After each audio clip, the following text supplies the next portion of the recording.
2000 పైచులకు అభ్యర్థుల భవితవ్యం మీద డిఎస్సి 2008కి సంబంధించి దీర్ఘకాలికంగా అపరిష్కృతంగా ఉన్నటువంటి ఆ యొక్క అభ్యర్థుల భవితవ్యానికి సంబంధించి ఒక కీలకమైన నిర్ణయాన్ని ఈరోజు ప్రకటించడానికి ఒక సమావేశాన్ని ఏర్పాటు చేయడం జరిగింది. సుమారు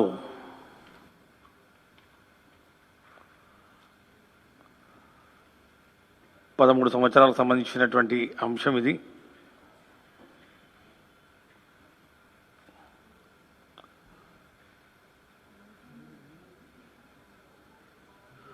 పన్నెండు సంవత్సరాలు ఇంచుమించుగా 2008 డిఎస్సి నోటిఫికేషన్ ఇచ్చిన తర్వాత దానికి సంబంధించినటువంటి ఎలిజిబిలిటీ క్రైటీరియాలో మార్పులు చేయడం వలన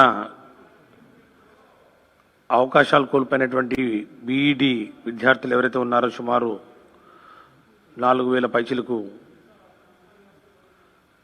విద్యార్థులు ఈ యొక్క ఎలిజిబిలిటీ క్రైటీరియా మార్పు వలన మేము నష్టపోయాం.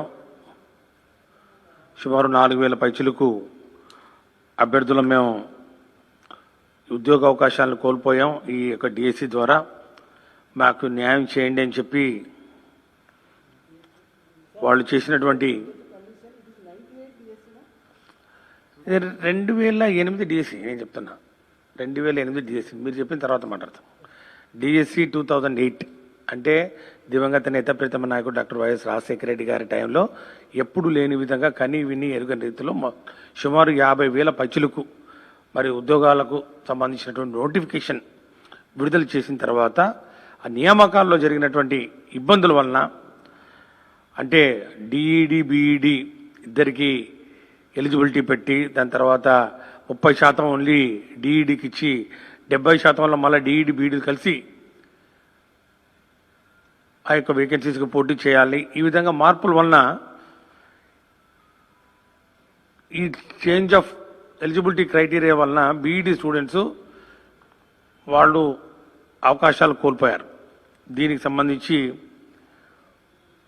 కోర్టు కేసులు ట్రిబ్యునల్కి వెళ్ళడం జరిగింది. ట్రిబ్యునల్ ఒకసారి డిఈడి పక్షాన మాట్లాడింది. మళ్ళా దాని మీద మళ్ళీ హైకోర్టుకి వెళ్ళడం జరిగింది. మళ్ళీ హైకోర్టు ఈ నోటిఫికేషన్ అప్పీల్ చేయడం జరిగింది. మళ్ళా దాని మీద సుప్రీంకోర్టుకి వెళ్ళడం జరిగింది.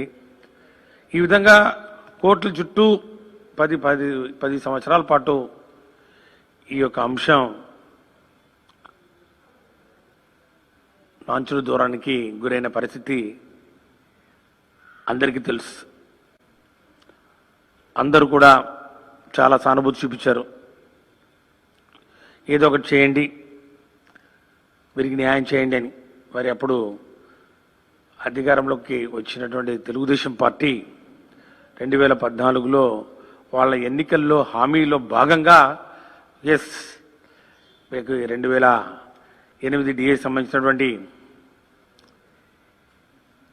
అంశం ఏదైతే ఉందో ఆ యొక్క అభ్యర్థుల భవితవ్యాన్ని మేము తెలుస్తాం, అందరికీ ఉద్యోగాలు ఇస్తాం అని చెప్పి షరామామూలే కింద దాన్ని రాజకీయం చేసి ఎన్నికల్లో దాన్ని వాడుకోవడం జరిగింది. చాలామంది నిజంగా నమ్మారు. చంద్రబాబు నాయుడు గారి నైజం తెలిసినా కూడా ఏదో మార్పు ఉంటుందని చెప్పి వాళ్ళు 2014 అధికారంలోకి వచ్చిన వెంటనే మీరు ఇచ్చిన హామీ ఇది అని చెప్పి అప్పుడున్నటువంటి ముఖ్యమంత్రిగా చంద్రబాబు నాయుడు గారి దృష్టికి తీసుకెళ్ళి చెప్పారు. ఇక దాని మీద ఏ విధంగా అప్పుడు ఇచ్చినటువంటి ఎన్నికల హామీల్ని తుంగలో తొక్కి దాన్ని ఊసెత్తని పరిస్థితుల్లో ఉన్న అనేక హామీలు ఏవైతే ఉన్నాయో దాంట్లో కూడా ఇది కూడా కలిసిపోయింది. ఈ 2008 డిఎస్సి అభ్యర్థుల భవితవ్యం వాళ్లకు మరి ఇవ్వాల్సినటువంటి ఉద్యోగ అవకాశాలు అపాయింట్మెంట్లు కూడా మరుగున పడ్డాయి. ఈ రుణమాఫీ లాగానే బాబు వస్తుంది జాబ్ వస్తుంది అనే ఒక నినాదంతో గోడల మీద బస్సుల మీద అన్ని చోట్ల 2014 ఎన్నికల ముందు ఏ విధంగా నిరుద్యోగులకు యువతను మోసగిచ్చి వాళ్ళకి నిరుద్యోగ వృత్తి కూడా ఇస్తామని చెప్పి ఏ విధంగా చేశారో అదేవిధంగా డిఎస్సి 2008 విద్యార్థుల సమస్యలు కూడా కాలగర్భంలో కలిసిపోయాయి. వైఎస్ఆర్ కాంగ్రెస్ పార్టీ అధికారంలోకి వచ్చిన వెంటనే మళ్ళా డిఎస్సి 2008 ఇష్యూను తీసుకొచ్చారు. వాళ్ళు చెప్పడం ఒకటే, ముఖ్యమంత్రిగా జగన్మోహన్ రెడ్డి గారు పదవి బదులు చేపట్టిన వెంటనే జగన్ అన్న తమ సుదీర్ఘ పాదయాత్రలో మీరు మాకు హామీ ఇచ్చారు. ఈ హామీలో భాగంగా 2008 డిఎస్సి విద్యార్థులకు న్యాయం చేస్తామన్నారు, వారికి ఉద్యోగ అవకాశాలు కల్పిస్తామని చెప్పి వారు గుర్తు చేసిన వెంటనే దీని మీద తక్షణమే స్పందించమని చెప్పి ముఖ్యమంత్రి గారి కార్యాలయం ముఖ్యమంత్రి గారు స్వయాన పిలిచి చెప్పడం జరిగింది. ముఖ్యమంత్రి గారి ఆదేశాల మేరకు దీని మీద మరి డిఎస్సి స్థాయిలో డైరెక్టర్ స్కూల్ ఎడ్యుకేషన్ స్థాయిలో ఒక కమిటీని కూడా వేయడం జరిగింది. ఒక సుదీర్ఘమైన ఎక్సర్సైజ్ చేయడం జరిగింది. ఎందుకంటే అంతకుముందు తెలుగుదేశం పార్టీ ఎన్నికల ముందు అంటే 2019 ఎన్నికల ముందు ఒక కేబినెట్ సబ్ కమిటీ వేశారు, అంతకుముందు ఒక ఎమ్మెల్సీ కమిటీ వేశారు. ఎన్ని కమిటీలు వేసి ఏం చెప్పినా కూడా చేసింది మాత్రం శూన్యం. కాబట్టి ఎక్కడి నుంచి మొదలు పెట్టాలా అని చెప్పి మరి ఈ యొక్క బాధ్యతను మాకు అప్పగించినప్పుడు ముఖ్యమంత్రి గారు దీన్ని చాలా క్షుణ్ణంగా ఎవరైతే 2008 డిఎస్సి రాసి ఈ యొక్క ఎలిజిబిలిటీ క్రైటీరియా అంటే ముందు డిఏడ్ బీఈడి ఇద్దరు ఎలిజిబుల్ అని చెప్పి తర్వాత 30% డిఈడికి ఇచ్చి 70% డిఈడి బీఈడి కలిసి పోటీ చేయాలని చెప్పి మార్చిన ఈ యొక్క ఎలిజిబిలిటీ క్రైటీరియాను పరిగణలోకి తీసుకొని ఎంతమంది నష్టపోయారని చెప్పి చాలా లోతుగా అధ్యయనం చేయడం జరిగింది. రాష్ట్రం అంతా వివిధ జిల్లాల్లో ఉన్నటువంటి మరి అభ్యర్థులు ఎవరైతే వాళ్ళో అందరినీ పట్టుకోవడం జరిగింది. అందరి దగ్గర మరి వాళ్ళని పిలిపించి ఎంతమంది ఉన్నారు ఏం కథ అని చెప్పి మాకున్న సమాచారం మేరకు సుమారు 4657 మంది క్యాండిడేట్స్ ఎవరైతే ఉన్నారో మరి వాళ్ళని పట్టుకొచ్చాం, వాళ్ళ లిస్టు సేకరించాం. చేసి ఈ లిస్టును కూడా ఇంతమంది ఉన్నారు దీన్ని ఏం చేయాలి అని చెప్పి మరి ఫైనాన్స్ కూడా పంపించడం జరిగింది. ఫైనాన్స్ తోటి అనేక దఫాలుగా చర్చించడం జరిగింది. అసలు ఎంతమంది ఎలిజిబుల్ ఉన్నారు అని చెప్పి ఫైనాన్స్ తిరిగి ఈ యొక్క దస్తరాన్ని వెనక్కి పంపించడం జరిగింది. మళ్ళా తర్వాత అందరినీ పిలిపించుకొని ఒకరి తర్వాత ఒకరు ఎంతమంది ఎలిజిబిలిటీ ఉన్నారు, ఎంతమంది 2008 తర్వాత జరిగినటువంటి డిఎస్సి నోటిఫికేషన్లో మరి వాళ్ళు చేరిపోయారు అనే అంశం మీద కూడా పూర్తిగా అధ్యయనం చేసిన తర్వాత 2193 మంది అభ్యర్థులు విల్లింగ్నెస్ ఇవ్వడం జరిగింది. మేము ఉన్నాం, మాకు ఒక మినిమం టైం స్కేల్లో మెరిగిన మమ్మల్ని తీసుకుంటే మేము పనిచేయడానికి సిద్ధంగా ఉన్నాం ఈ యొక్క ఎస్జిటి పోస్టుల్లో అని చెప్పి వారు విల్లింగ్నెస్ ఇవ్వడం జరిగింది. ఆ విల్లింగ్నెస్ ఇచ్చిన తర్వాత తిరిగి మళ్ళా డైరెక్టర్ స్కూల్ ఎడ్యుకేషన్ దీని మీద మళ్ళా చీఫ్ సెక్రటరీ గారు అడిగినటువంటి అనేక క్వరీలకు సమాధానం చెప్తూ మళ్ళా ఫైనాన్స్లో వాళ్ళు అడిగిన ప్రతి ప్రశ్నకు ఓపిక్గా అనేక పర్యాయాలు వెళ్ళి సమాచారం అందించడం జరిగింది. అందించిన తర్వాత ఈ యొక్క 2193 మంది అభ్యర్థులు ఎవరైతే ఉన్నారో నష్టపోయారో వీరు తమ విలువైన సమయాన్ని కూడా కోల్పోయారు. 12 సంవత్సరాల సుదీర్ఘ నిరీక్షణ మరి తర్వాత మరి వీరికి ఏదో ఒక జీవన భృతి కల్పించాలి వీళ్లకు. ఈ యొక్క డిఎస్సి 2008 ఈ నియామకాల ప్రక్రియకు ఒక ముగింపు పలకాలి, చరమాంక దశకు వచ్చింది అని చెప్పి మరి దీని మీద అన్ని కోణాల్లో పరిశీలించి సానుకూలంగా ఈ యొక్క దసరాన్ని ముఖ్యమంత్రి కార్యాలయాన్ని కూడా పంపించడం జరిగింది. మరి దీని మీద చర్చించి మరి ముఖ్యమంత్రి గారి స్వయాన ఈ యొక్క అంశాలు అయితే చెప్పడం జరిగిందో వీరు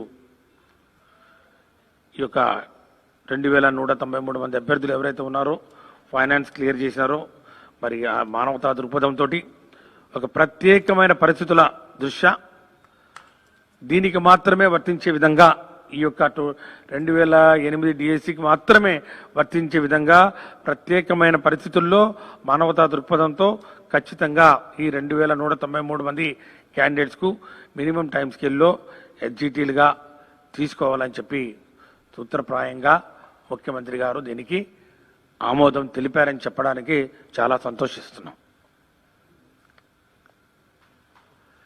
ఈ యొక్క విషయాన్ని మరి ముఖ్యమంత్రి గారు ఢిల్లీ పర్యటనలో ఉన్నారు కాబట్టి వారు వచ్చిన వెంటనే మరి ఈ యొక్క దస్త్రం మీద సంతకాలు చేయడం జరుగుతుంది. దాని తర్వాత జీవో కూడా రిలీజ్ చేయడం జరుగుతుందని చెప్పి కూడా ఈ సందర్భంగా మేము తెలియజేస్తా ఉన్నాం. 12 సంవత్సరాల సుదీర్ఘమైన మరి పోరాటం చేశారు పాపం. ఈ యొక్క 2008 డిఎస్సిలో నష్టపోయినటువంటి విద్యార్థులు మరి ఈ ప్రభుత్వం వైఎస్ఆర్ కాంగ్రెస్ పార్టీ ప్రభుత్వం అధికారంలోకి వచ్చిన వెంటనే అప్పటి నుంచి దీని మీద ప్రత్యేకమైన దృష్టి పెట్టడం జరిగింది. దీనికి సంబంధించినటువంటి విద్యార్థులు చాలామంది మా దగ్గరికి రావడం జరిగింది. ఒక అసోసియేషన్గా ఫామ్ అయ్యి అనేక రిప్రజెంటేషన్స్ ఇవ్వడం జరిగింది. ప్రతిసారి వారు వచ్చినప్పుడల్లా వారికి ఒకటే భరోసా ఇవ్వడం జరిగింది. ఖచ్చితంగా ఈ ప్రభుత్వం గౌరవ ముఖ్యమంత్రి వర్యులు శ్రీ వైఎస్ జగన్మోహన్ రెడ్డి గారి నాయకత్వంలో మీకు న్యాయం జరుగుతుంది. ముఖ్యమంత్రి గారు ఇచ్చిన మాట కోసం ఎంత దూరమైనా వెళతారు.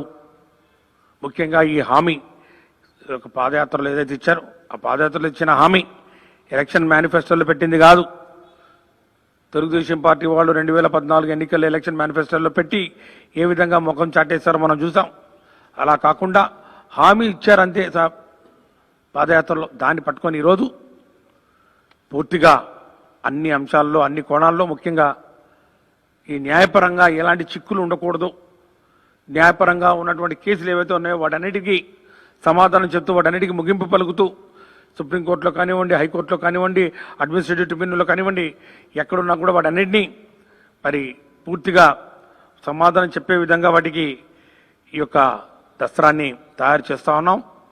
మరి ఈ యొక్క జీవోను కూడా మరి చాలా పకడ్బందీగా తయారు చేస్తూ ముఖ్యమంత్రి గారు ఢిల్లీ పర్యటన నుంచి వచ్చిన వెంటనే ఈ యొక్క దస్త్రం మీద మరి సంతకాలు చేయడం జరుగుతుంది. దాని తర్వాత జీవో కూడా రిలీజ్ చేయడం జరుగుతుందని చెప్పి కూడా ఈ సందర్భంగా నేను తెలియజేస్తా ఉన్నాను. కాబట్టి ఈ 2008 డిఎస్సి యొక్క అభ్యర్థుల యొక్క సమస్యలకు ఈరోజు ఒక ముగింపు ఇస్తా ఉన్నాం. ఒక మంచి ఆనందకరమైనటువంటి ఒక న్యూస్ తోటి వాళ్ళందరినీ ఏ ఒక్కరిని కూడా వదలకుండా అందరికీ ఈ యొక్క మినిమం టైం స్కేల్లో ఎస్జిటీస్గా వారికి ఉద్యోగ అవకాశాలు కల్పిస్తూ మరి ఏదైతే కొన్ని కండిషన్స్ ఫైనాన్స్ పెట్టిందో ముఖ్యంగా వారు ఈ ఒక విరామం తర్వాత 10-12 సంవత్సరాల విరామం తర్వాత తిరిగి ఒక బాధ్యతలు తీసుకుంటున్నటువంటి నేపథ్యంలో వారికి సంబంధించినటువంటి ఆ యొక్క వృత్తికి సంబంధించినటువంటి ట్రైనింగ్ ఏదైనా ఉంటే ఆ ట్రైనింగ్ ఆన్లైన్ ట్రైనింగ్ ద్వారా లేకపోతే ఇతర మరి మాధ్యమాల ద్వారా వారికి ట్రైనింగ్ కల్పిస్తూ వీరి యొక్క రిక్రూట్మెంట్ను త్వరలోనే చేపడుతూ ఉన్న ఖాళీల్లో వీళ్ళని భర్తీ చేయడం జరుగుతుందని చెప్పి కూడా తెలియజేస్తా ఉన్నాం.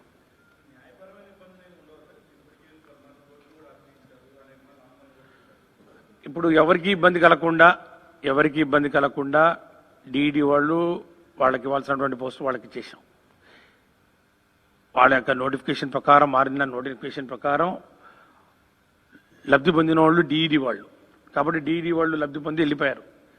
సో చేంజ్ ఆఫ్ నోటిఫికేషన్ ద్వారా ముందు నోటిఫికేషన్ అయినా తర్వాత నోటిఫికేషన్ అయినా ఇక నష్టపోయిన వాళ్ళు ఓన్లీ బీఈడి కాబట్టి వాళ్ళు కోర్టు కేసులో ఉన్నారు. ఇక వాళ్ళకి సంబంధించినటువంటి ఈ యొక్క అంశం ఏదైతే ఉందో దీనికి ఇంత పాజిటివ్గా ట్రీట్మెంట్ దీనికి ఇస్తున్న నేపథ్యంలో ఇక కోర్టు కేసులు ఏమి ఉండవు. ఇక వాళ్ళు ఆటోమేటిక్గా కేసులని విత్డ్రా చేసుకునే అవకాశం ఉంది. ఎందుకంటే ఎంతకన్నా మించి వాళ్ళు కోరుకుంది కూడా ఏం లేదు. ఆల్రెడీ వాళ్ళ దగ్గర నుంచి రైటింగ్ మనం రాతపూర్వకంగా కూడా మనం తీసుకోవడం జరిగింది కదా.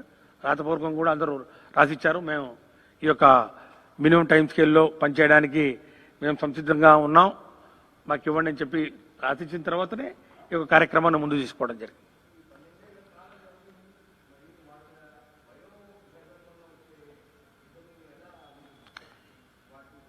అది ఎంత ఇప్పుడు వాళ్ళకు ఈ రోజు నుంచి ఎప్పుడు ఇస్తే ఆర్డర్ ఇస్తారో ఆ రోజు నుంచే కౌంటింగ్. అప్పుడు కూడా ట్రైనింగ్ ఇస్తే కానీ వాళ్ళు ఈ యొక్క ఉద్యోగాల్లో వాళ్ళు మరి పని చేయలేని పరిస్థితి ఉంది. కాబట్టి మరి ఆ టైం ఏదైతే మీరు చెప్తా ఉన్నారో ఆ టైం గంగాధర్, ఆ టైం మరి గత ప్రభుత్వాలు చేసినటువంటి తప్పిదాలకు వాళ్ళు బలైపోయారు. 5 సంవత్సరాల కాలం వృధా చేశారు. అంతకుముందు కేసులు కోర్టు కేసులో తిరిగారు. కాబట్టి ఇది కోర్టుకు సంబంధించింది కాకుండా కేవలం వైఎస్ఆర్ కాంగ్రెస్ పార్టీ ప్రభుత్వం, గౌరవ ముఖ్యమంత్రి వర్యులు దీనికి ఒక ముగింపు పలకాలని మేమంతటా మేము ఈరోజు ముందుకొచ్చి, కోర్టులు ఎవరు మాకేం డైరెక్షన్స్ ఇవ్వలేదు, సుప్రీంకోర్టులు కానివ్వండి ఎవరు ఏమీ మాకు చెప్పలేదు, హైకోర్టు ఏమీ చెప్పలేదు. మేము మానవతా దృక్పథంతో వీరికి అవకాశాన్ని ఇస్తున్నాం. దానికి వాళ్ళు పూర్తిగా సంసిద్ధతను వ్యక్తం చేస్తున్నారు. రేపు సోమవారం మరి వారు కూడా ముఖ్యమంత్రి గారిని కలుస్తారు. మరి వారి సమక్షంలోనే ఆ యొక్క దసరా మీద సంతకం పెట్టడం జరుగుతుందని చెప్పి కూడా తెలియజేస్తూ, ఇక 2018 డిఎస్సి 2018 డిఎస్సిలో కూడా చాలా వరకు ఆ నోటిఫికేషన్లో 7,042 పోస్టులు ఏవైతే ఉన్నాయో నోటిఫై చేసినవి ఇప్పటికే 6,361 పోస్టులు వివిధ కేటగిరీలకు సంబంధించినటువంటి మరి అభ్యర్థులకు అపాయింట్మెంట్స్ ఇవ్వడం జరిగింది. కోర్టు కేసులకు సంబంధించి కొన్ని పోస్టులు, ముఖ్యంగా ఈ వ్యాయామోపాధ్యాయులు, స్కూల్ అసిస్టెంట్స్ కానివ్వండి, ఫిజికల్ ఎడ్యుకేషన్ టీచర్స్ కానివ్వండి, అట్లాగే తెలుగు పండిట్స్ కానివ్వండి, వీళ్ళకి సంబంధించి కొన్ని పోస్టింగ్స్ కోర్టు కేసుల నేపథ్యంలో ఇవి పెండింగ్లో పడిపోయాయి. ఈరోజు నేను మరి వాటిలో కొన్నిటిని క్లియర్ చేస్తూ సుమారు 486 పోస్టులు ఏవైతే ఉన్నాయో స్కూల్ అసిస్టెంట్ ఫిజికల్ ఎడ్యుకేషన్, అట్లాగే ఫిజికల్ ఎడ్యుకేషన్ టీచర్స్, ఎస్జిటి, పీఈటీలు, ఎస్ఏ స్కూల్ అసిస్టెంట్ పీఈటీలు, వీళ్ళకి సంబంధించి 486 పోస్టులకు ఈరోజు రాత్రికి నుంచి అపాయింట్మెంట్ ఆర్డర్స్ కూడా వారికి విడుదల చేస్తున్నామని చెప్పి కూడా తెలియజేస్తానికి సంతోషిస్తా ఉన్నాం. ముఖ్యంగా ఇవన్నీ గత ప్రభుత్వం కోర్టు కేసుల్లో ఇవి పెండింగ్లో పడి కాలయాపన చేస్తూ నిలిచిపోయినటువంటి ఈ పోస్టింగ్స్ ఏవైతే ఉన్నాయో వీటన్నిటినీ, ఆ కోర్టు కేసు అన్నింటినీ క్లియర్ చేస్తూ ఈరోజు ఈ అపాయింట్మెంట్ ఆర్డర్స్ ఇచ్చే స్థాయికి తీసుకురావడం జరిగింది. ఇక మిగిలిపోయిన ఓన్లీ 374 పోస్టులు, 374 పోస్టులు మాత్రమే ఈ language pundits, school assistant Telugu సంబంధించి ఒక రిట్ పిటిషన్ పెండింగ్లో ఉన్న నేపథ్యంలో ఇవి మాత్రమే మిగిలిపోయినాయి. వీటికి కూడా త్వరలో ఏజీ కూడా చెప్పడం జరిగింది. ఇవి క్లియర్ చేసి వీరికి కూడా అపాయింట్మెంట్ ఆర్డర్స్ ఇవ్వడం జరుగుతుందని చెప్పి కూడా మనం చేసుకుంటా ఉన్నాను. ఇక లేటెస్ట్ డిఎస్సికి సంబంధించి ముందుగా ఆ ప్రక్రియను తీసుకునే ముందు టెట్ ఎగ్జామ్ ఒకటి జరపాల్సిన అవసరం ఉంది. ఈ టెట్ ఎగ్జామినేషన్ జరపడానికి ముందు ఈ టెట్ సిలబస్ ఏదైతే ఉందో అది కూడా తయారు చేయడం జరిగింది. ఈ రోజు నుంచి ఆ టెట్ 2021 ఆ ఎగ్జామినేషన్ సంబంధించిన సిలబస్ ఈరోజు వెబ్సైట్లో పొందుపరచడం జరుగుతుంది. ఆ వెబ్సైట్ను కూడా ఈరోజు అనౌన్స్ చేయడం జరుగుతుంది. ఆ వెబ్సైట్లో దీనికి సంబంధించినటువంటి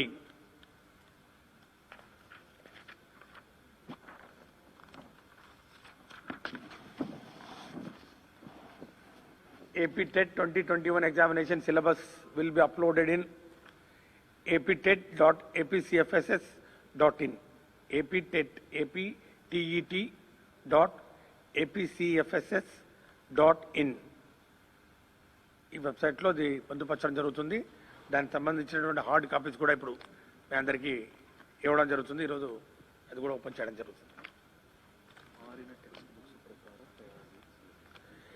ఇవన్నీ లేటెస్ట్ సిలబస్ ఏదైతే ఉందో ఈ మారిన టెక్స్ట్ బుక్స్ ఉన్నాయో ఏవైతే ఉన్నాయో మనం వాడుతున్నామో దానిని బేస్ చేసుకొని ఆ సిలబస్కి అనుగుణంగా ఈరోజు ఈ యొక్క టెట్ సిలబస్ను ఫ్రేమ్ చేయడం జరిగింది. దానికి సంబంధించినటువంటి క్వశ్చన్ పేపర్స్ ఏవైతే ఉన్నాయో 2 question papers 1A 1B and 2A 2B. So ఇవన్నీ దానికి సంబంధించిన గైడ్ లైన్స్ కూడా అన్ని ఇందులో పొందుపరచడం జరిగింది. ఇప్పుడు దీన్ని రిలీజ్ చేద్దాం.